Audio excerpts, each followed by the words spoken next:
भाषेचा केला शे गौरव हवा नवी नाव उभारिले गीतालंकार नाम ज्ञानेश्वरी ब्रह्मानंद हरे प्रगट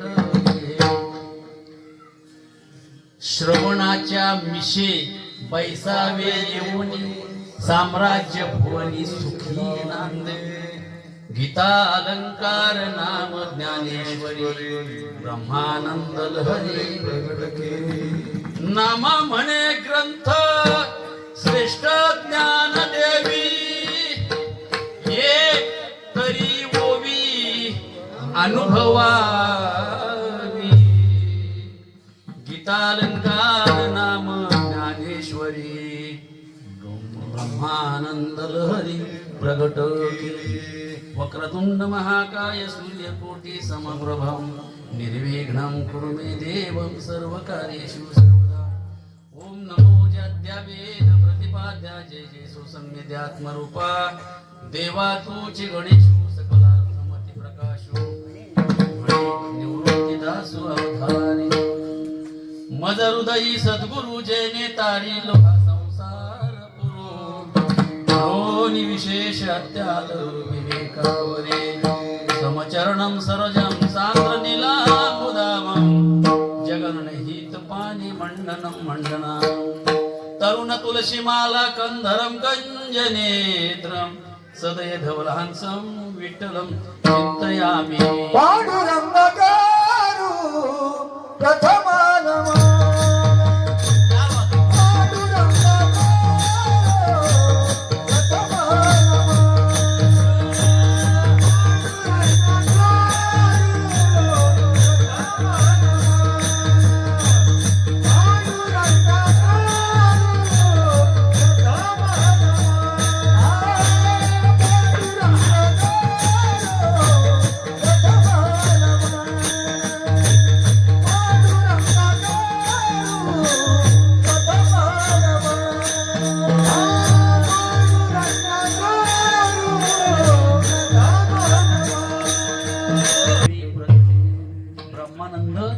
लहरी प्रगट केली ही ब्रह्मानंदाची लहरी तुमच्या आमच्यासाठी प्रगट केली त्याच्यात आणखी महत्व सांगितले त्यांनी कुठलं सांगितलंय अध्यात्म विद्येचे डाविलेशे लाविलेशे डावेले रूप चैतन्याचा दीप अध्यात्म विद्या नाही का अध्यात्म विद्या म्हणजे काय अध्यात्म विद्या म्हणजे काय याचा जर अभ्यास करायचा असेल तर तो कशामध्ये आहे ज्ञानेश्वरी मध्ये पुढे अजून जाऊन सांगतात त्या ज्ञानेश्वरी एक नाही दोन नाही किती 56 भाषा त्या ज्ञानेश्वरी मध्ये आहेत आज आपण वाचतो ती फक्त आपल्याला असं वाटतं मराठी प्राकृत पण त्याच्यामध्ये गुंफित केलेल्या आहेत गुंफलेल्या आहेत किती भाषा आहेत 56 भाषा आहेत अख्ख्या महाराष्ट्रात त्यात आयराणी आहे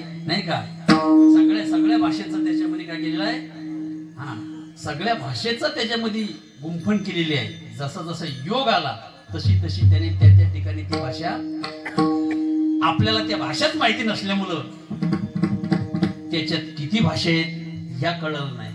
पण नामदेवराय अख्खा महाराष्ट्र फिरले. नामदेवराय अख्खा महाराष्ट्र फिरले, संपूर्ण भारत फिरले नाही का. ते पंजाब परत गेले पण आणि मग त्यांनी त्याच्यात ज्ञानेश्वरीचं पठण केलं, वाचन केलं, चिंतन केलं. त्यावेळेस त्यांना कळालं की याच्यामध्ये किती भाषा आहेत. आपण म्हणतो फक्त प्राकृतच आहे भाषा, त्याच्यात पण त्याची 56 भाषा आहेत. आपण जर त्याचा अभ्यास केला तर 56ही भाषेचं ज्ञान आपल्याला झाल्याशिवाय राहत नाही.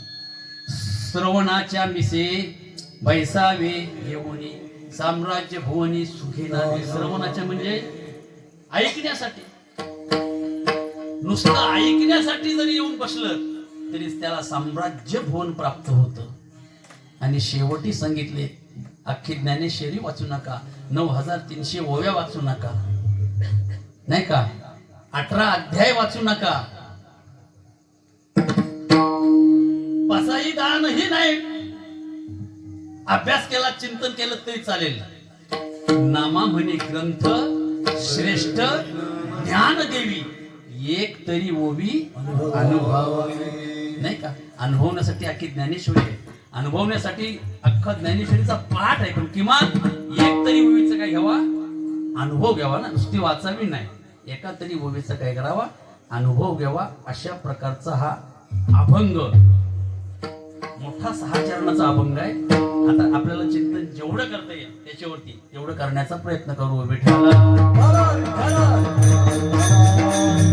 कुठल्याही दुकानात मिळणार नाही, ते मिळेल ते फक्त या संतांच्या मांदियाली मध्ये मिळेल. आणि एकदा इथं आलं तर तुम्हाला काय होईल, उत्तम अशा ज्ञानाची प्राप्ती होईल. आणि एकदा चांगलं ज्ञान प्राप्त झालं, तुम्ही एकदा ह्या प्रवाहामध्ये आलात नाही का, एकदा का ह्या प्रवाहामध्ये आलात की काय राहणार नाही, भेदच राहणार नाही नाही का. जीवनातला भेदच राहणार नाही त्या प्रवाहामध्ये आल्याच्या नंतर. आणि मग आपल्याला काय होईल, हळूहळू ज्ञानाची प्राप्ती होईल. हळूहळू ज्ञानाची प्राप्ती झाली. ऐका जरा, अभंग जड आहे, अवघड आहे, पण कधीतरी ह्याची सुद्धा काय आपल्याला हे चिंतन सुद्धा ऐकण्याची गरज आहे. विठाला विठाला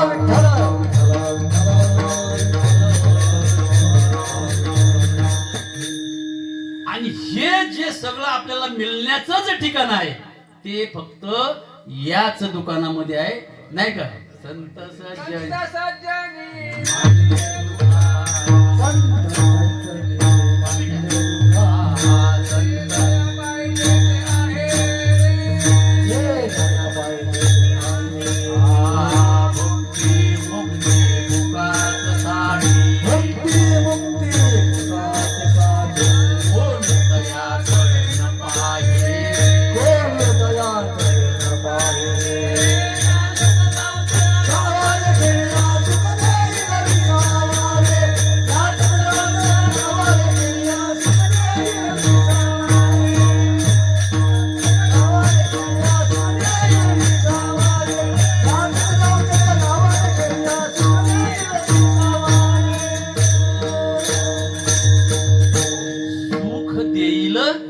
विसावा, या दोन गोष्टी महत्वाच्या आहेत. सुख आणि विसावा.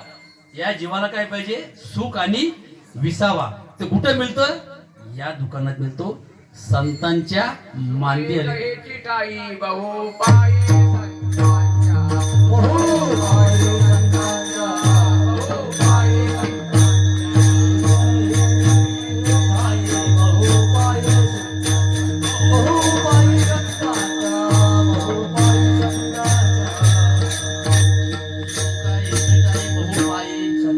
संतांच्या पायाजवळ सुख आहे. आणि ते सुख आपण शोधतोय कुठं, आपण जे सुख शोधत आहोत ते शोधतोय आपल्या प्रपंचामध्ये. ते सुख शोधतोय आपल्या कुठं, संसारामध्ये. आपण काय करतोय, सुखाची व्याख्या, सुखाची प्राप्ती शोधतोय आपल्याला. आज सुख मिळेल, उद्या सुख मिळेल आपल्याला. काय करतोय, सुख पुढे बोलतोय आपल्यापासून, काही अंतरावरती आहे आणि आपण त्याच्या पाठी जाण्याचा प्रयत्न करतो. सुखाजवळ पोहोचेपर्यंत, सुखाजवळ पोहोचेपर्यंत आपलं वयही होऊन जातो. हातपाय आपले काय होतात, गलित गात्र होतात. आणि दुःख आयुष्यभर, मग आपण काय म्हणतो, आयुष्यभर आपल्या पाठी दुःख लागलेले आहे. हे दुःख आपल्यावर जर असले त्याचं एक कारण आहे की आपण ते शोधतोय कुठं, चुकीच्या ठिकाणी. ऐका, ज्या ठिकाणी वस्तू हरवली किंवा आपल्या हातातून साप गेली, शोधायला कुठं पाहिजे, त्याच ठिकाणी. नाही का, ते एक दृष्टांत देतात. ते आजीबाईची एक सुई हरवली, नाही का, ती घरात काहीतरी ते टाके मारताना सुई तिथं पडली, सोफ्याखाली गेली ती कचऱ्यामध्ये, ती सोफ्याखाली सुई गेली आणि आजी ती शोधते अंगणामध्ये येऊन. दुसऱ्या आजीने त्याला विचारलं, हे आजी तू शोधतेस काय तिथं? ती म्हणले माझी सुई तिथं गेलेली आहे, सुई शोधतोय. ती हरवली कुठं? ती म्हणजे हरवली घरामध्ये. आणि हरवली घरा म्हणजे शोधते कुठं? सापडेल का तिला? ती नाही सापडणार, ती त्या ठिकाणी सापडणार नाही. जर ज्या ठिकाणी ती हरवली असेल त्याच ठिकाणी आपल्याला काय करायला पाहिजे, तिचा शोध घ्यायला पाहिजे. माझे बाप्पा हो, आपण सुखाचा शोध घेतो, परंतु सुखाचा जीवनामध्ये शोध आपल्याला लागलेला, सुखही मिळालेलं नाही. आणि म्हणून त्यांनी सांगितलंय, तुम्हाला सुख प्राप्त पाहिजे असेल करायला, तर कुठल्या तरी एका माध्यमातून अपार असं वाङ्मय साधू संतांनी तयार केलेलं आहे. त्या वाङ्मयाचा अभ्यास करा माय बापा हो. आणि त्याचं सिद्धांत म्हणजे गीतेचा सिद्धांत आहे माय बापा. माऊलींनी त्याच्यासाठी सुंदर असा सिद्धांत केला, नाही का. काय सिद्धांत मांडला माऊलींनी? ज्ञानराज माझी योग्यांची माऊली, जेने निगमवल्ली प्रगट केली. माऊलीने ही निगमवल्लीची प्रगट केलेली आहे. निगमवल्ली म्हणजे वेद.